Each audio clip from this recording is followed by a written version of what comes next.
Lo lograron, pandilleros. Se escapan de la cárcel del Secot contra todo pronóstico, desafiando todas las probabilidades.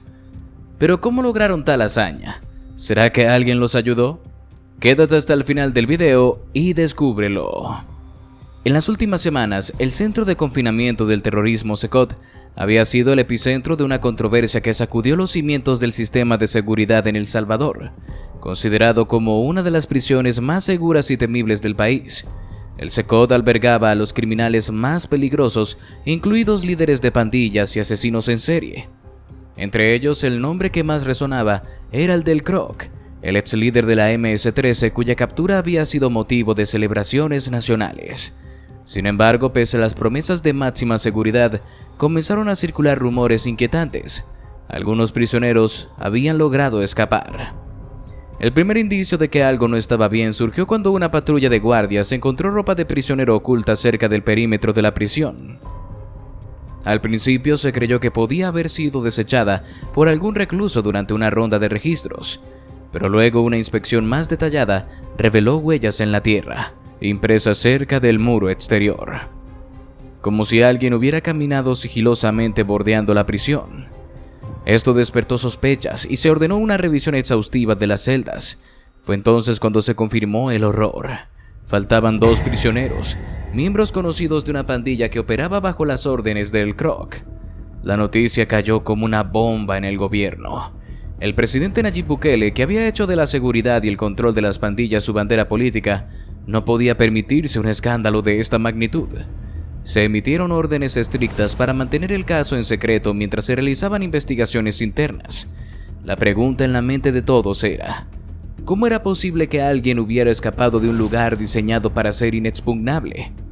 El Secot no solo tenía muros reforzados y celdas de máxima seguridad, sino también un sistema de vigilancia avanzado, con cámaras de alta tecnología y patrullas armadas las 24 horas del día.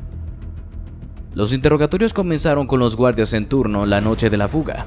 Algunos se mostraron nerviosos, otros negaron haber visto algo fuera de lo común.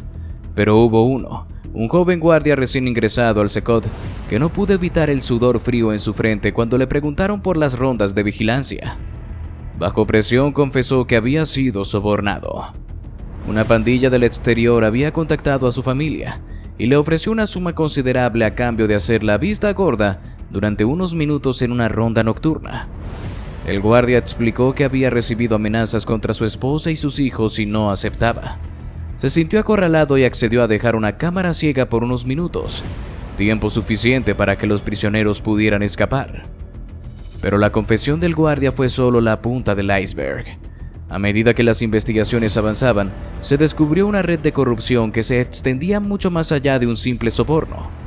Varios empleados del Secot, incluidos algunos en puestos administrativos, habían estado colaborando con las pandillas desde el exterior. La red incluía el contrabando de herramientas, teléfonos celulares y mapas de las instalaciones. Todo había sido orquestado con una precisión escalofriante. Lo que resultó aún más alarmante fue descubrir cómo habían escapado. Lejos de un intento improvisado, la fuga había sido planeada durante meses. En el sector norte del Secot había una sección menos vigilada debido a reparaciones en el sistema eléctrico. Aprovechando este punto vulnerable, las prisiones cavaron un túnel debajo de sus celdas, utilizando herramientas rudimentarias que habían sido introducidas de contrabando en sus comidas. El túnel no era grande ni sofisticado, pero era lo suficientemente ancho como para permitir el paso de un hombre delgado. Conducía hasta un desagüe abandonado que conectaba con una zona boscosa a pocos metros del perímetro de la prisión.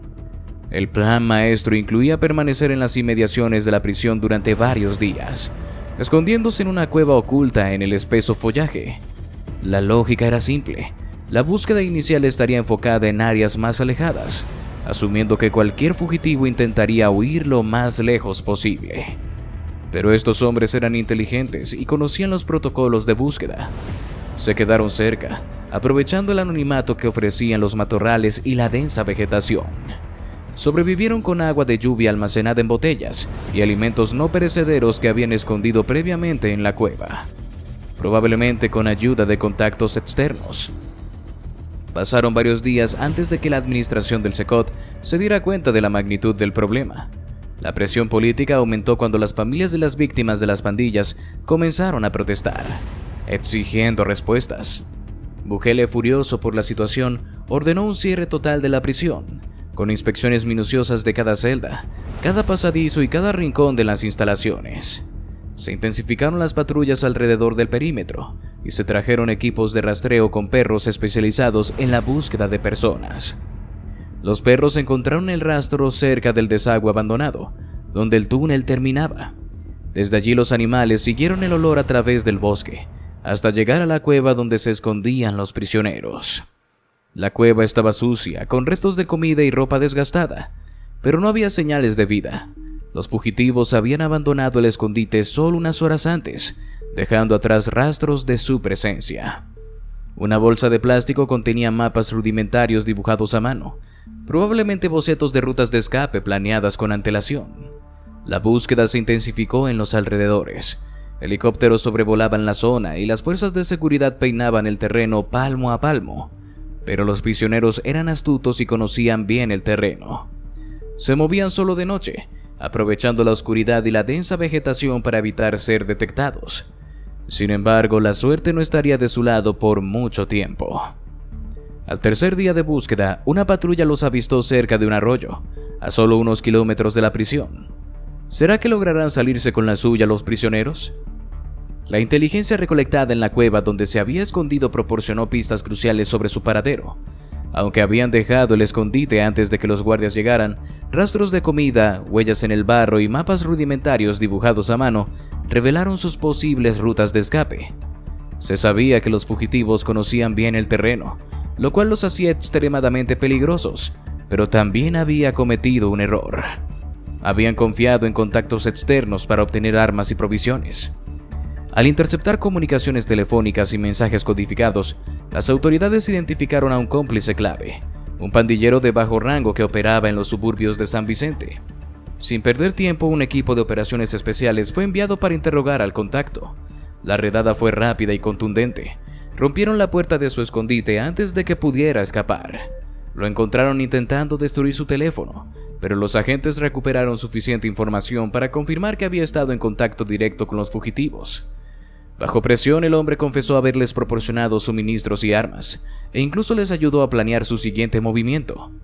La información obtenida reveló que los prófugos estaban ocultos en una casa abandonada cerca de un cañaveral, a unos 20 kilómetros de la prisión. El lugar era perfecto para esconderse, una construcción en ruinas rodeada de maleza densa, con múltiples rutas de escape a través de los campos y riachuelos que dificultaban el rastreo. Se ordenó un operativo de captura de alta prioridad. Esta vez no habría margen de error.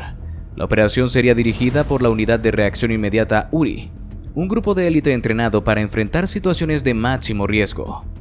Bukele personalmente autorizó el despliegue de helicópteros artillados, vehículos blindados y más de 150 efectivos para asegurar que no hubiera posibilidad de escape. La orden era clara: capturarlos vivos si era posible, pero neutralizarlos si ofrecían resistencia. La prioridad absoluta era recuperar el control y restaurar la imagen de un Secot inquebrantable. El operativo comenzó en la madrugada, bajo la cobertura de la oscuridad. Los helicópteros sobrevolaron el área en completo silencio, utilizando tecnología de visión nocturna para localizar la casa abandonada.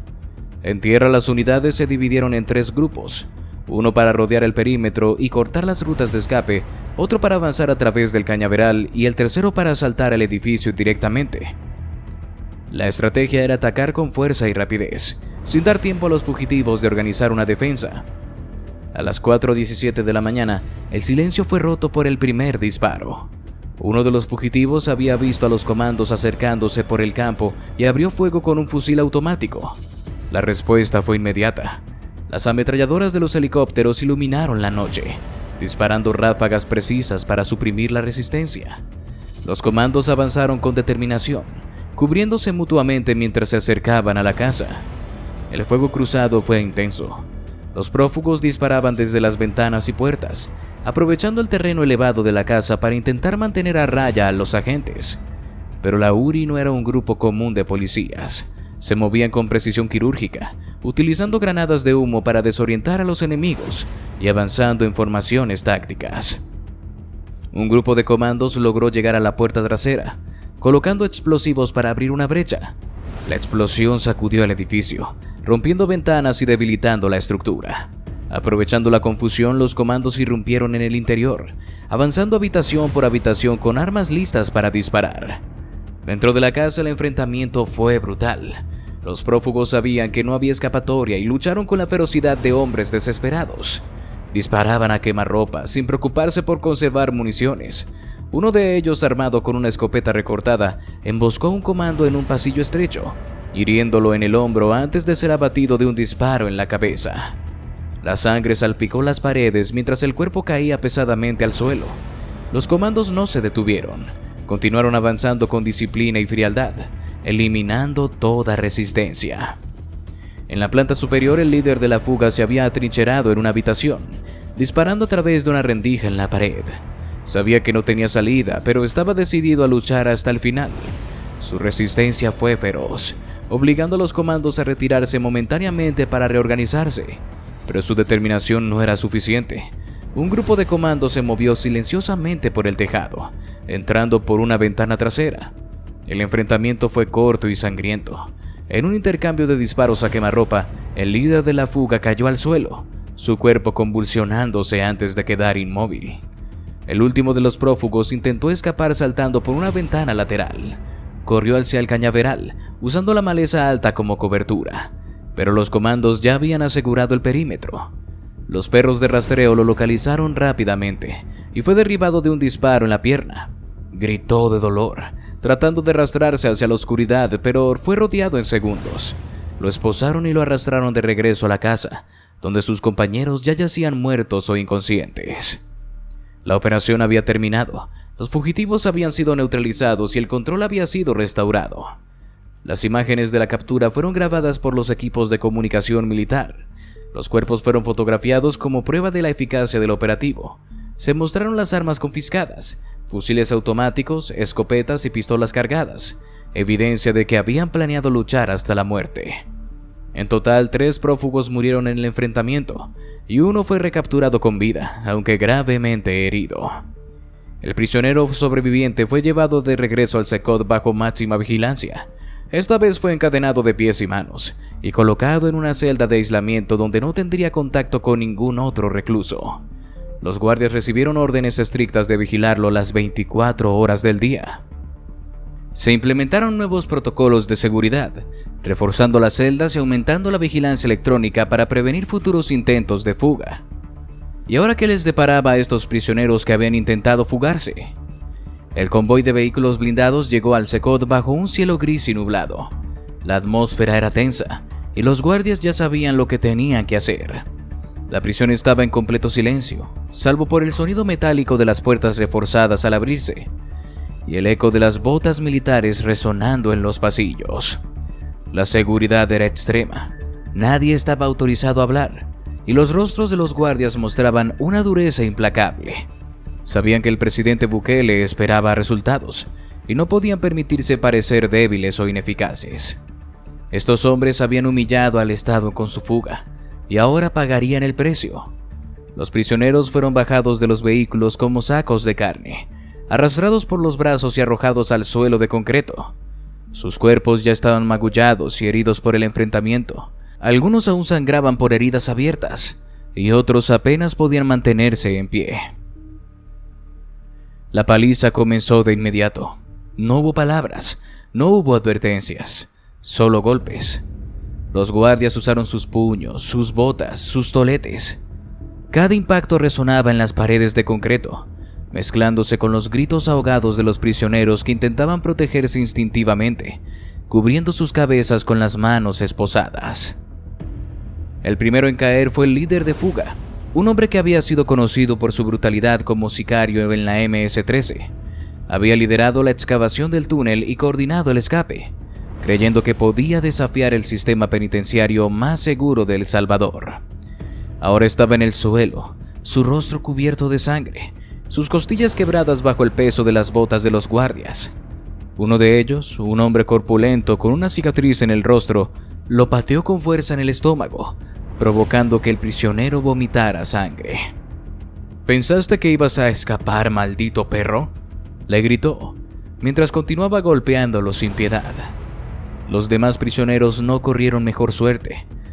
Uno de ellos, un joven pandillero que había intentado huir a través del cañaveral, fue arrastrado por el cabello hasta el pasillo principal. Lo empujaron contra la pared, donde varios guardias lo rodearon y comenzaron a golpearlo con sus toletes, concentrándose en sus piernas y espalda. Cada golpe hacía que su cuerpo se sacudiera violentamente, dejando marcas moradas y negras en su piel. Trató de gritar, de pedir piedad, pero un guardia lo cayó golpeándolo en el rostro con el codo, rompiéndole la nariz y desfigurando su cara con la sangre que brotaba como un manantial. Uno de los guardias, un veterano del Secot conocido por su sadismo, se acercó al más débil de los prisioneros, un hombre delgado con el rostro cubierto de cicatrices y los ojos llenos de terror. Lo levantó del suelo y lo miró directamente a los ojos. «¿Querías escapar, eh? ¿Pensaste que podías burlarte de nosotros?». Sin esperar respuesta, lo arrojó al suelo con fuerza, y luego saltó sobre su espalda con ambas botas, escuchando cómo las vértebras crujían bajo su peso. El grito de dolor del prisionero resonó en todo el pabellón, pero nadie mostró compasión. La orden era clara: había que destruir su voluntad. No hubo pausas, no hubo respiros. La golpiza fue continua, sistemática y despiadada. Los guardias se turnaban para no agotarse, golpeando con precisión y crueldad. Cada prisionero era sometido a un castigo humillante. Algunos fueron obligados a arrodillarse mientras los guardias les escupían en la cara, llamándolos escoria, basura, animales. Otros recibieron descargas eléctricas con pistolas paralizantes, convulsionando en el suelo mientras sus cuerpos se torcían de dolor. No era suficiente con castigarlos físicamente. Había que quebrar su espíritu, destruir su dignidad hasta convertirlos en sombras de lo que alguna vez fueron. El líder de la fuga fue el que recibió el peor castigo. Los guardias lo arrastraron hasta el centro del pabellón, donde lo rodearon como lobos hambrientos. Uno de ellos tomó una manguera de goma y comenzó a azotarlo en la espalda, dejando surcos rojos y sangrantes en su piel. Otro le pisó la cabeza contra el suelo, torciendo su cuello en un ángulo antinatural. Los demás se turnaron para patearlo en las costillas una y otra vez, hasta que el prisionero dejó de moverse. Lo levantaron por los brazos, sus piernas arrastrándose inútilmente en el suelo, y lo estrellaron contra la pared. «Esto es lo que pasa cuando desafías al Estado», susurró uno de los guardias al oído, antes de estrellar su puño contra su mandíbula, rompiéndole varios dientes. Cuando finalmente quedaron inconscientes, los prisioneros fueron arrastrados como muñecos de trapo por los pasillos de la prisión. Sus cuerpos inertes golpeaban el suelo con un sonido seco y sordo, dejando rastros de sangre en el concreto. Los guardias no mostraron ninguna emoción mientras los arrastraban hasta sus celdas individuales, celdas frías y oscuras donde la luz no entraba y el aire era pesado y húmedo. Sin ningún cuidado, arrojaron los cuerpos magullados en el interior, como si fueran basura. No se aseguraron de que estuvieran vivos, ni les dieron atención médica. Simplemente los dejaron allí, tendidos en el suelo de concreto, sus rostros desfigurados y sus cuerpos quebrados. ¿Y qué pensaba Bukele de todo lo que había ocurrido? A las 8 en punto de la noche, Bukele apareció en el podio con su habitual atuendo informal, chaqueta de cuero y gorra hacia atrás, pero su expresión no era la de un líder relajado. Su rostro estaba endurecido, sus ojos reflejaban determinación y rabia contenida. Se paró frente al micrófono, ajustó sus notas y dejó que el silencio se apoderara de la sala antes de hablar. La pantalla gigante detrás de él mostraba imágenes de los prisioneros recapturados, sus cuerpos magullados y sus rostros desfigurados, evidencia del castigo que habían recibido tras desafiar al Estado. Bukele comenzó su discurso con voz firme y fría. En los últimos días hemos enfrentado un intento de desafío directo a nuestra autoridad. Algunos criminales pensaron que podían burlar al Estado, que podían escapar de la prisión más segura del mundo. Se equivocaron. Y hoy les estoy diciendo a ellos y cualquier otro que piense en intentar lo mismo: nadie escapa del Secot. Vivo o muerto serán llevados de regreso. La declaración resonó en la sala, provocando un murmullo entre los periodistas. Las palabras de Bukele no eran solo una promesa, era una sentencia. El presidente continuó: describiendo con detalles precisos cómo se desarrolló el operativo de recaptura. Reveló la magnitud de la red de corrupción que había permitido la fuga, mencionando que varios guardias y empleados administrativos habían sido sobornados por las pandillas para ayudar a los prisioneros. Este no fue un escape espontáneo, fue un acto de traición desde adentro, dijo con voz dura. Pero hemos identificado a los responsables y se enfrentan a cargos de traición al Estado. No habrá piedad, no habrá excepciones. La audiencia escuchaba en completo silencio, cautivada por el tono implacable de Bukele. La pantalla detrás de él mostraba imágenes del túnel por el que habían escapado, un agujero angosto cavado con herramientas de contrabando. Pensaron que podían cavar su camino hacia la libertad, dijo con una sonrisa irónica, pero lo único que lograron fue cavar sus propias tumbas. La tierra a la que querían escapar ahora será su prisión eterna. Bukele no se detuvo ahí. Explicó cómo se habían utilizado tecnologías de rastreo avanzado y fuerzas especiales de élite para localizar a los prófugos en cuestión de horas. Estos hombres creyeron que podían esconderse en las sombras, pero no hay sombra que el Estado no pueda iluminar. Utilizamos drones, visión térmica y unidades caninas para rastrearlos como las ratas que son, declaró con voz cortante. La imagen de los prisioneros esposados, arrastrados de vuelta al Secot, apareció en la pantalla. Esto es lo que le sucede a quienes desafían al gobierno. No hay escapatoria, no hay esperanza. Entonces la rueda de prensa tomó un giro aún más impactante. Bukele ordenó reproducir un video grabado por las cámaras de seguridad del Secot. En las imágenes se veía a los prisioneros siendo recibidos por los guardias a su regreso, arrastrados por el suelo de concreto como sacos de basura. Los guardias lo golpeaban sin piedad, utilizando toletes y botas militares, sus cuerpos sacudiéndose bajo el impacto de los golpes. Las cámaras capturaban cada grito, cada gemido de dolor, mientras los guardias les gritaban insultos y amenazas. Esto es lo que les espera a los que intenten escapar, dijo Bukele sin mostrar ninguna emoción. No solo serán capturados, serán humillados y castigados hasta que deseen no haber nacido. Las imágenes continuaron mostrando cómo los cuerpos maltratados de los prisioneros eran arrastrados por los pasillos, dejando rastros de sangre en el suelo. Fueron arrojados en celdas de aislamiento, sus rostros hinchados y desfigurados, sus ojos apagados y sin esperanza. La pantalla se oscureció y la sala de prensa quedó en completo silencio. Algunos periodistas miraban a sus colegas con expresiones de asombro e incredulidad. Nadie esperaba ver una muestra tan gráfica del castigo impartido en el Secot. Bukele rompió el silencio con una declaración contundente. Esto no es crueldad, esto es justicia. Porque estos hombres no son víctimas, son asesinos, violadores, extorsionadores. Son escoria que eligió el camino de la violencia y la muerte. No merecen compasión, no merecen misericordia. Merecen cada golpe, cada insulto y cada segundo de dolor. La audiencia permanecía en silencio, sin atreverse a cuestionar sus palabras. La autoridad de Bukele era absoluta, y su mensaje era claro. No hay espacio para el perdón en su guerra contra las pandillas. A continuación, Bukele anunció que tras el intento de fuga, había ordenado triplicar la seguridad en el Secot. No solo hemos cerrado las brechas de seguridad, hemos construido muros aún más altos, hemos añadido cámaras en cada rincón, sensores de movimiento y vigilancia continua con drones. Nadie podrá moverse sin que el Estado lo sepa. Nadie respirará sin nuestra supervisión. La declaración fue acompañada por imágenes de los nuevos dispositivos de seguridad, tecnología de última generación que mostraba imágenes térmicas en tiempo real y sistemas de reconocimiento facial capaces de detectar incluso el más mínimo gesto. El presidente también mencionó que había aumentado la presencia militar en el perímetro de la prisión. Se mostraron imágenes de soldados armados con fusiles automáticos, patrullando día y noche, listos para disparar a matar a cualquier intruso o sospechoso. No habrá más túneles, no habrá más sobornos. Cualquier intento de fuga será respondido con fuerza letal. Esa es mi orden, y será cumplida sin excepciones, afirmó con frialdad. Antes de finalizar su discurso, Bukele miró directamente a las cámaras, enviando un mensaje no solo a los prisioneros del Secot, sino también a las pandillas que aún operaban en las sombras. A todos los que se piensan que pueden desafiar al Estado, a los que creen que pueden escapar de su destino, están equivocados. Los encontraremos, los destruiremos, y cuando sus cuerpos rotos sean arrojados de vuelta en sus celdas, el mundo sabrá que en El Salvador no hay piedad para los criminales. Y así llegamos al final de este video.